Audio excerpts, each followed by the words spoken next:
ராமநாதபுரம் பட்டினங்காத்தான் பகுதியில் உள்ள குப்பை கிடங்கில் குப்பைகளை தரம் பிரிக்காமல் தீ வைத்து எரிப்பதால் அப்பகுதி வாசிகள் மூச்சு திணறல் பாதிப்புக்கு உள்ளாகி இருக்கிறார்கள். அது குறித்தான செய்தியை அண்மை செய்தியாக நாம் பார்த்து வருகிறோம். குப்பைகளை தரம் பிரிக்காமல் எரிக்கப்படுவதால் எழும் புகை மண்டலத்தால் குடியிருப்பு வாசிகள் மூச்சு திணறலால் பாதிக்கப்பட்டிருப்பதாக தகவல் வெளியாகி இருக்கிறது. கூடுதல் தகவல்களை தருகிறார் செய்தியாளர் ரகு.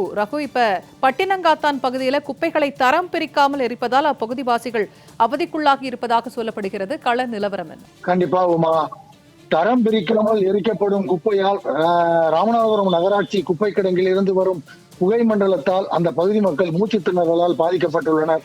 ராமநாதபுரம் நகராட்சி பகுதியிலிருந்து சேகரிக்கப்படும் குப்பை அனைத்தும் பட்டினங்காத்தான் ஈசிஆர் பகுதியில் அமைந்துள்ள ராமநாதபுரம் நகராட்சி குப்பை கிடங்கில் சேகரிக்கப்படுகிறது.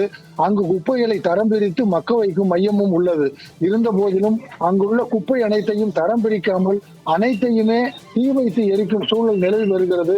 அவ்வப்போது இதுபோல குப்பை அனைத்தையும் தீ வைத்து எரிப்பதால் ஏற்படும் புகை மண்டலம் அந்த பகுதியில் உள்ள குடியிருப்புகளையும் அந்த பகுதியில் உள்ள காவல்துறை குடியிருப்பு மற்றும் பல்வேறு குடியிருப்புகளையும் பாதிப்பதோடு அந்த ஈசிஆர் சாலை வழியே செல்லக்கூடிய வாகனங்களுக்கும் பாதிப்பை ஏற்படுத்துகிறது. வாகனங்களும் புகை மண்டலத்தால் திக்கி திணறியே செல்லக்கூடிய சூழல் நிலவி வருகிறது. அந்த பகுதி மக்களுக்கு இதனால் மூச்சு திணறல் ஏற்பட்டு வருகிறது. குப்பைகளை தீ வைத்து எரிப்பதால் பரவும் புகை மண்டலம் தொடர்பான ட்ரோன் காட்சிகள் தற்போது வெளியாகி பரபரப்பை ஏற்படுத்தியுள்ளது.